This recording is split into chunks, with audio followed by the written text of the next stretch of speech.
Good morning class. आज हम शुरू करेंगे बहुत बहुत इंपॉर्टेंट टॉपिक जो है ideal solution, non ideal solution और उनकी डेविएशंस। तो सबसे पहले हमें ये पता होना चाहिए कि आइडियल सॉल्यूशन क्या होता है। तो आइडियल सॉल्यूशन उन सॉल्यूशंस को बोलते हैं जो राउल्स लॉ को ओबे करते हैं, विच ओबे राउल्स लॉ और ऑल रेंज ऑफ कंसंट्रेशंस। उनको कोई भी कंसंट्रेशन की रेंज दो, वो हर कंसंट्रेशन वाली में वो सॉल्यूशन जो है राउल्स लॉ को ओबे करेगा, तो वो जो होता है वो आइडियल सॉल्यूशन होता है। आइडियल सॉल्यूशन की दूसरी खूबी क्या होती है कि जो उनकी एंथैल्पी ऑफ मिक्सिंग है, तो जो डेल्टा एच मिक्सिंग होगा वो 0 होता है। अब इसका मतलब क्या है कि जब आपने फॉर एग्जांपल दो सॉल्यूशन को मिला, दो लिक्विड्स को मिलाया और उनका सॉल्यूशन बना, तो उनके ना तो हीट गेन होनी चाहिए ना हीट लूज होनी चाहिए। इसका मतलब नो हीट इवोल्व और एब्जॉर्ब ड्यूरिंग मिक्सिंग। ठीक है, इतनी बात समझ में आ गई।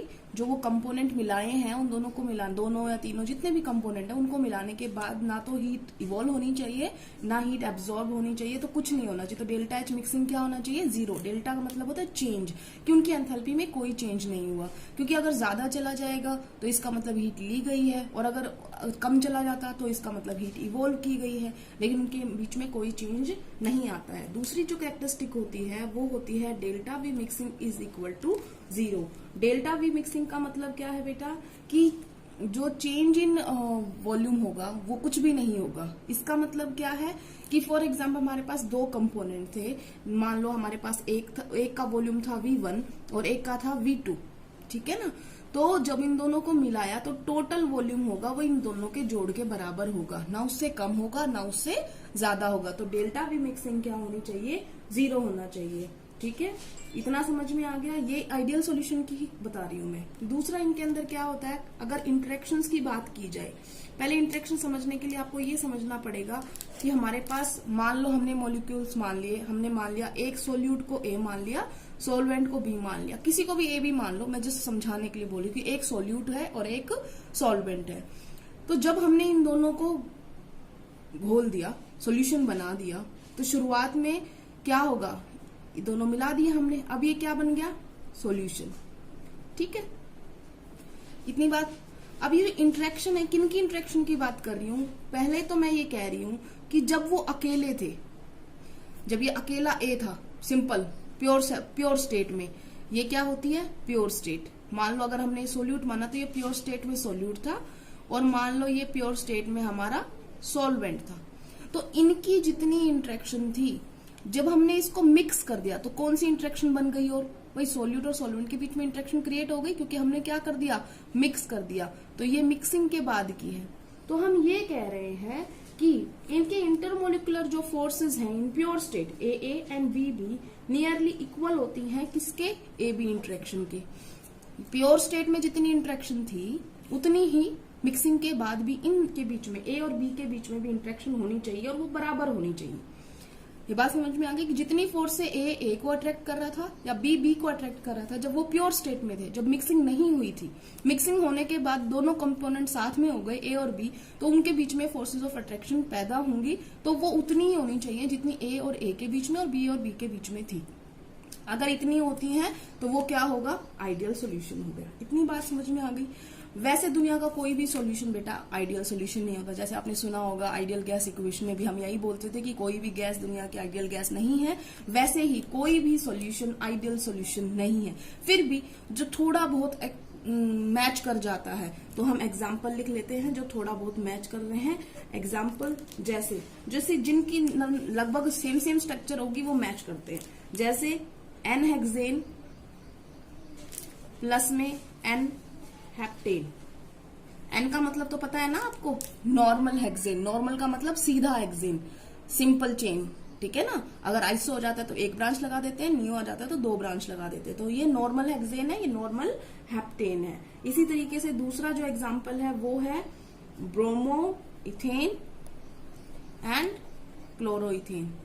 अब आप देख पा रहे हैं ना, ज्यादातर लगभग दोनों की सेम है, बस ब्रोमीन की जगह पे क्या आ गया है, क्लोरीन आ गया। कोई और एग्जांपल अगर हम लिखें तो बेंजीन प्लस में टोलुइन, तो इन दोनों की भी सेम स्ट्रक्चर है। ये बेंजीन है, एक रिंग होती है बेंजीन में, एक अगर CH3 लगा दे तो वो टोलुइन है। तो ये हमारे हो गए एग्जाम्पल, हमें आइडियल सॉल्यूशन समझ में आ गया है।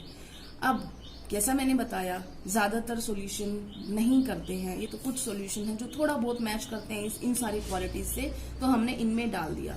तो अगर हम नॉन आइडियल सॉल्यूशन की बात करें तो कि नॉन आइडियल एक्चुअल में क्या है, तो नॉन आइडियल सॉल्यूशन क्या होते हैं बेटा, जो मैं अभी समझा रही हूँ ना, इसको आप डिफरेंस में भी लिख सकते हैं, और आप इसको अगर अभी तो समझा रही हूँ मैं इसलिए मैं नॉन आइडियल नीचे लिख रही हूँ, नहीं तो अगर डिफरेंस करेंगे तो ये सारे डिफरेंस जो है वो सेम इसके हैं, अपोजिट इसके।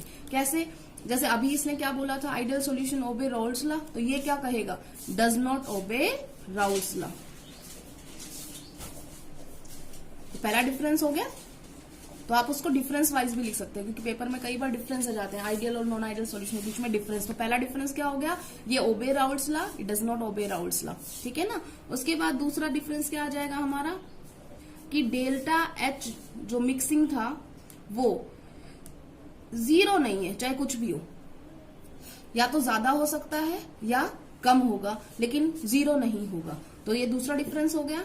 तीसरा डिफरेंस, जैसा आप देख पा रहे हैं, इसका डेल्टा V मिक्सिंग क्या था, 0 था, तो ये 0 नहीं होगा, तीसरा डिफरेंस हो गया। चौथा, अब आपको समझ में आ गया, इसमें इंटरेक्शन क्या थी, बराबर थी। इसमें आप क्या कहेंगे कि इंटरेक्शंस जो हैं AA एंड BB में या तो वो लेस होंगी या मोर होंगी, बट बराबर तो नहीं होंगी, ठीक है ना। AB इंटरेक्शन से वो बराबर नहीं होंगी। इतना बात समझ में आ गया। नेगेटिव डेविएशन का आप कोई भी उदाहरण ले सकते हैं जो अभी हम बताएंगे। तो हम कोई भी एग्जांपल लिख देते हैं। फॉर एग्जांपल हमने लिख दिया HCl प्लस में वाटर, ठीक है, वाटर प्लस में मिथेनॉल, क्लोरोफॉर्म प्लस में एसीटोन। अभी मैंने कितने भी एग्जांपल है, अभी आपको ये भी बताऊंगी कि किसमें ज्यादा होता है किसमें कम होता है। बट अभी आइडियल सॉल्यूशन और नॉन आइडियल सॉल्यूशन के बीच में डिफरेंस हो गए। एक बार दोबारा से देख लेते हैं। अगर आपको डिफरेंस इस तरीके से लिखना है तो आप क्या लिखोगे, पहला डिफरेंस राउल्स लॉ को ओबे करता है, ये ओबे नहीं करता है। इसका क्या बताना है, डेल्टा H मिक्सिंग क्या होता है, 0 होता है, इसका 0 नहीं होता है, ऐसे करना है।